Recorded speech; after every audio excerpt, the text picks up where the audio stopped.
அப்படியே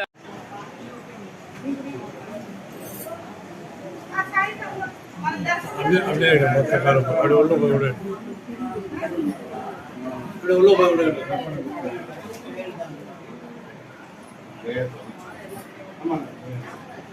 முருகன் முருகன் கமிச்சு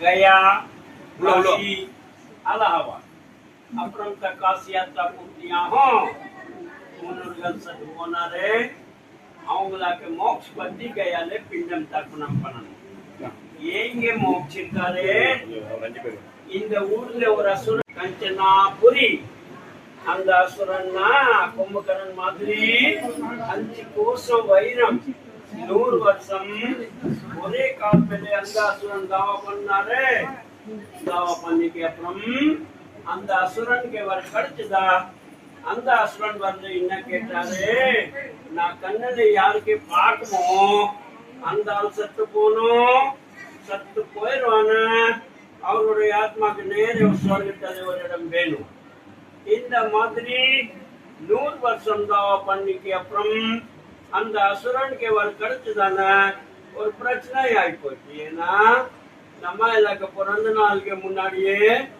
எல்லாருக்கும் தலைமையில குளிச்சு பிரம்மா நம்ம எல்லாக்க போறோம்னு கொடுத்துக்கிறாங்களா அந்த அசுரன் பார்த்திருக்கிறாருன்னா அந்த காலத்துல யாருக்கு 100 வருஷம் 90 வருஷம் சின்ன பெருசு யாரோ அந்த அசுரனுக்கு கண்ணுக்கு நேர கடத்துக்கிறாங்களான்னா எல்லாரும் சத்து போயிருக்கிறாரு அதே விதிக்கு மாறியாய் போச்சு அதனால் பிரம்மா விஷ்ணு மகேஷ் 36 கோடி தேவதாக்கள் எல்லாரும் ஒன்னா இங்க வந்து அந்த அசுரனுக்கு இங்க சாந்தி பண்ணிருக்காரு சாந்தி பண்ணி கால்களை முதல் வரைக்கும் மாத்தி அவருக்கு திருப்பி ஒருவர் கொடுத்துட்டு போனாரு நீ முன்னாடி கண்ணில் பார்த்துட்டு சொர்க்கத்தை அனுப்பிட்டு இருக்கீங்களா நாளைக்கு எல்லாரும் சத்து போயிடுவானு திருப்பி நீங்க யாருக்கு அனுப்பிக்க முடியும் இனிமேல் நீங்க கீழே இருக்கணும் யாருக்கு வம்சத்துல குடும்பத்துல யாரோ சத்து போயிடுவான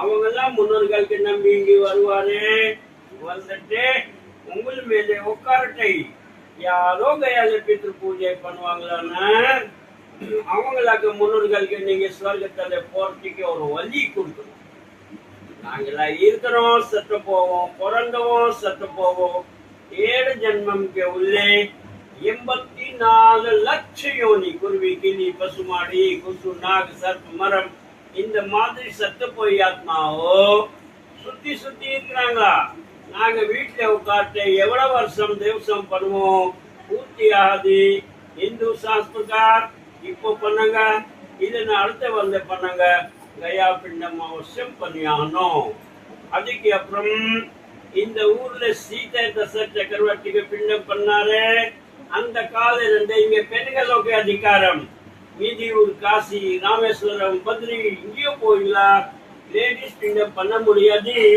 கையா ஒரே இடம் தான் ஆம்பளை மாதிரி பெண்கள் சுமங்கி வீடு யாரோ தனியா வந்தேன்னா கையால மட்டும் லேடிஸ் பிண்டம் போட்டு முடியும் இப்படி வனவாஸ் முடிச்சு காலத்துல ராமர் சீதா எல்லாரும் இந்த ஊருக்கு வந்திருக்காங்களா இந்த ஊர்ல யாரு இருக்கானா 6 பேர் பல்குனி நதி அந்த பல்குனி யாருக்கு அந்த பக்கம் கரையில சீதா பிராட்டிக்கு உட்காரட்டை நாம சொல்லிட்டு போயிருக்காரு நானு பிண்டம் பொருள் எல்லாம் வாங்கி போறோம் ஒன்றைக்கு அப்புறம் கோயிலுக்கு போய் அப்பாவுக்கு கர்மம் முடிச்சுட்டு அப்புறம் அயோத்திக்கு போவோம் ஏன்னா அயோத்திக்கு போறோம்னா அங்க இருந்து இங்க வர முடியாது சொல்ல முடியாது கொஞ்சம் வரைக்கும் சீத்தை இங்க உட்கார்க்கலாம் நான் போய் பிண்டம் பொருள் எல்லாம் தேடி வரேன் அப்போ கடைபதி கிடையாது கிராமத்துல போய் பொருள் வாங்கணும் பொருளே வாங்கினா மத்தியானம் ஆயிப்போ இருக்காரு ராம் வரவே இல்லை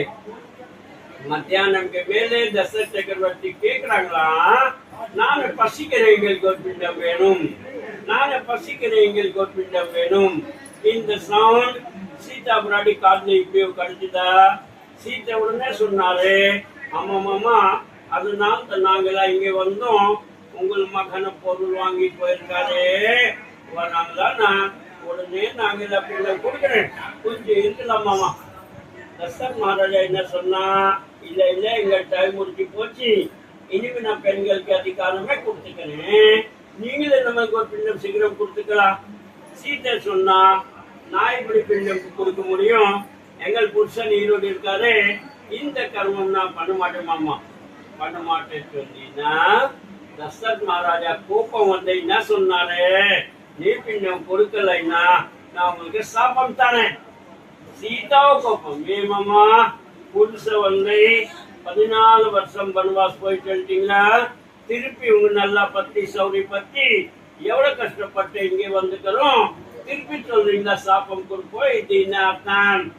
தசரத் மகாராஜா பொறுமையா சொன்னாரு, சீதை எங்களுக்கு தெரியும் ராமனா மரியாதை புருஷோத்தமம் எங்களுக்கு அவசியமே பிண்டம் கொடுப்பாரு, அந்த டைம் வரைக்கும் நான் இங்க இருக்க மாட்டேன், நீ பிண்டம் கொடுப்பீங்களானா எங்களுக்கு மோட்ச வழிக்கு போக முடியும், நீ பிண்டம் கொடுக்கலைன்னா நான் உடனே நாளுக்கு தலை போக போறோம், அதனால் உங்களை திரும்பி பிரார்த்தனை பண்ணிக்கிறேன், ஏ சீதை ஒரு பிண்டம் தரலாமா? கொஞ்ச நேரம் யோசிட்டு சீதா முன்னாடி சொன்னாரு, எதுக்கு நீங்க நாளுக்கு தலை போவீங்களா? சரி, கையாக பெண்களுக்கு அதிகாரம் கொடுத்துக்கிறீங்களா? நான் அவங்களுக்கு சொல்லி மாதிரி பிண்டம் போட்டுறதுக்கு ரெடி மாமா. பிண்டம் பொருளே கிடையாது, இப்படி பிண்டம் போட்டுமா? தசரத் மகாராஜா சொன்னா, நீ கண்ணுல பாருங்க, உங்களுக்கு என்ன கிடைக்கிறாங்களா அதையே ஒரு 2 பெண்களுக்கு சீக்கிரம் கொடுத்துக்கலாம். சீதைக்கு ஆத்தங்கரையில என்ன கிடைக்கும்? மந்தா கிடைச்சிதாரு, மணல் எடுத்துட்டு 3 பிண்டம் புடிச்சு மாமனார் பேர் சொல்லி கொடுத்துட்டாரு. அதே பிண்டம் வாங்கி தசரத் மகாராஜா சீதா பிராட்டிக்கு ரொம்ப ஆசீர்வாதம் கொடுத்துட்டு போனாருன்னா கொஞ்ச நேரக்கு அப்புறம் ராம் லட்சுமணன் பிண்டம் பொருள் எல்லாம் எடுத்துட்டு அத்தன் கரைக்கு நிக்கிறாங்களா, சொந்தமா பேசுகிறாங்களா, இப்படி தாண்டி பிண்டம் பண்ணி எடுத்துட்டு போக முடியும்? ஆத்து நிறைய தண்ணி போதா, அஞ்சாயமாயி போச்சு. சீதை ராம்கிட்ட போய் சொன்னா, சாமி இப்பதான் அப்பா வந்தே பெண்களுக்கு அதிகாரம் கொடுத்தாய், நம்ம கையில பிண்டம் கேட்டாரு, நான் அவங்க மணல் பிண்டம் பண்ணியாச்சு, மறுபடியும் யாருக்கு பண்ண எதுக்குன்னா ஒரே நாள் 2 வாட்டி பிண்டம் பண்ணக்கூடாது. சிஸ்டம் பிரகார் சீதை சொன்னா, ராம் கூப்பமாய் போயிருக்காரு, ஏமா உங்களுக்கு நல்லா தெரியும் எவ்வளவு கஷ்டப்பட்டு நாங்க பொருள் வாங்கி போனேன், ஏன் நடுவில் இந்த மாதிரி பேசுறீங்களா? நம்ம கூட வரத்துக்கு உங்களுக்கு இஷ்டம் இல்லைன்னா பேசாம இருக்கலாம், நானும் இப்படியே முடிச்சுட்டு வரேன். சீதை சொன்னா, ஏன் சுவாமி இந்த கர்மம் நான் பண்ணன, நான் உங்களுக்கு விசுவாசம் இல்லைய, நாங்க முன்னாடியே 5 பேர் சாட்சி வச்சு அவங்கள கண்ணு நிறைய காரியம் பண்ணல, தேவைப்படும் 5 பேர் வர்த்தளிக்கிறேன்னு கேட்டுனா கேட்கலாம். ஐயர் மார் இந்த ஊரார் துளசி ஆல்மர் ராமர் கேட்க காலத்துல 4 பேர் போய் சொன்னாரு, அதனால சீதா பிராட்டி அவங்களுக்கு இங்க சாப்பம் கொடுத்துட்டு போயிருக்காரு, அந்த ஐயருக்கு சாப்பம் கொடுத்திருக்காரு. உங்கள் பரம்பரா வரைக்கும் யாருக்கு திருப்தியே வராது, கடைசி வரைக்கும் அப்படி சத்து போவீங்களா? கயாவாலி ஐயர் சொல்லுவாரு, மாடுக்கு சாப்பம் கொடுத்திருக்காரு, உங்கள் முக்கம்க்கு யாருமே பூஜை பண்ண மாட்டாரு, அன்னைக்கு 2 மாடுக்கு பின்னாடி பூஜை எல்லாம் போயிருக்கிறாரு. இந்த ஊரா பேர் பல்குனி நதி, சாப்பம் உங்க தண்ணிய போயிருவா, நீங்க இருப்பீங்களா? மழை பெஞ்சு தண்ணி வரும், ஆங்காதி இதுக்கு பாக்குறீங்களா, புள்ள போதா மறுநாள் பாதியாகி வருவாரு. துளசி துளசிக்கு சாப்பம் எவ்வளவு பவித்திரம் இருக்கீங்களா, அதே மாதிரி அசிங்கமா இடத்துல உங்களுக்கு புறங்கணும். அப்போ 2 குப்பை மேலே காவாக்க கம்பக்கம் கதிச்ச இடத்துல சுசி ரெடி ஆகி வருவாரு. ஆல்மரம் உன்னத சத்தியம் சொன்னாரு, சீதா பிராட்டி அவருக்கு ஆசீர்வாதம் கொடுத்துட்டு போனாரு. நீ எப்பவுமே பச்சை கலர் இருப்பீங்களா, அதுக்கு பேர் அக்ஷய் வட்டம். அந்த இடத்துல பித்ரு கர்மம் முடிச்சுக்கு அப்புறம் அந்த மரம்க்கு மதிப்பா கொடுக்கறதுக்கு நாங்க எல்லாம் கேட்போம், நீங்க எல்லாம் வாயில போனோம். காய் ஒரு பழமும் ஒரு ஆல்மரம் போய் அந்த பழம் காய் கடைசி வரைக்கும் சாப்பிடக்கூடாது.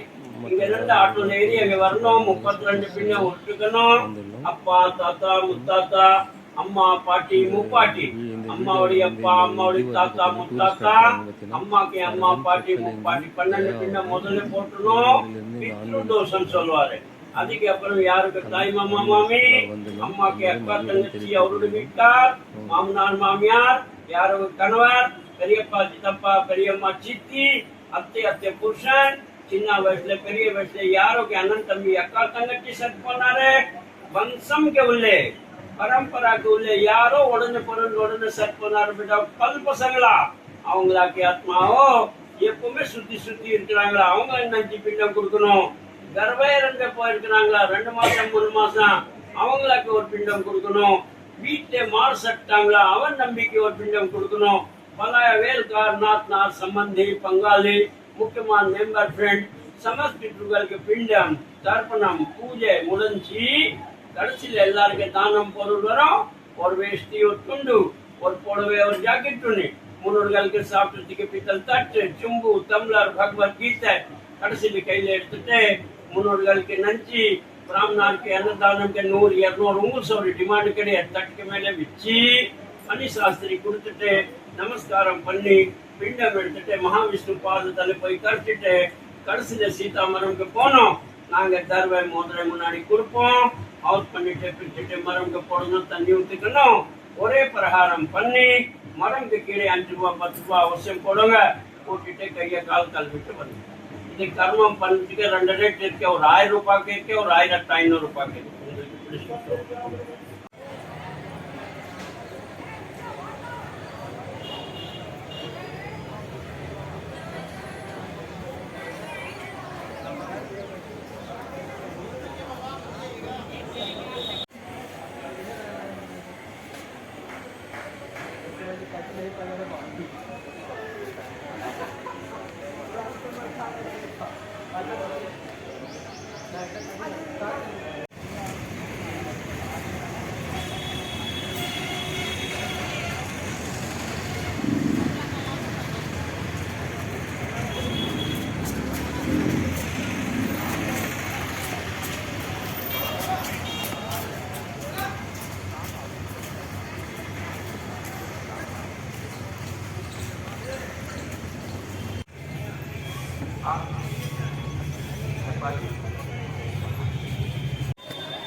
Sri Lakshmi Narasimhar tourist home Vellore.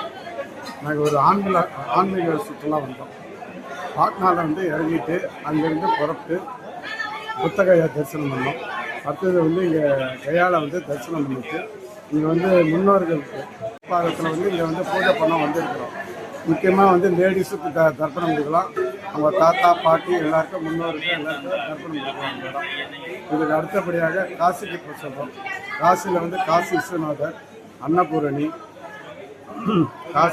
அன்னபூரணி, காலபைரவர், அப்புறம் வந்து ஹரிச்சந்திர மயானம் இதெல்லாம் தரிசனம் பண்ணலாம். பார்த்துட்டு அடுத்து இங்கே அம்மன் கோயில் ஒன்று இருக்குது. அதை மகாமந்தீஸ்வரி கோயில் இருக்குது. அதை நம்ம போகிறப்ப தரிசனம் பண்ணலாம். அதை பார்த்துட்டு அது வந்து காசிலேருந்து அயோத்தியில் ராமர் தரிசனம் பண்ணுறாங்க. அதை மதுரா பார்த்துட்டு நேராக வேலூர் வராங்க. இது கூடுமான வரைக்கும் இதை பார்த்து நல்லபடியாக இது பண்ணி கொடுங்க. இது இந்த சுற்றுலா இல்லை, இது முழுக்க ஆன்மீக சுற்றுலா. மறுபடியும் மீண்டும் நாங்கள் வந்து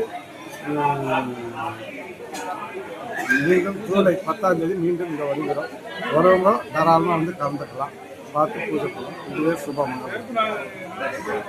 வேறு நம்பர் சொல்லிடுங்க. ஸ்ரீ லட்சுமி நரசிம்மர் டூரிஸ்ட் ஹோம் வேலூருக்கு. ஃபோன் நம்பர் தரணுமா? சொல்லுங்கள். 9487266646. இல்லை அந்த இதில் இருக்கு, அப்படியே போட்டுருங்க.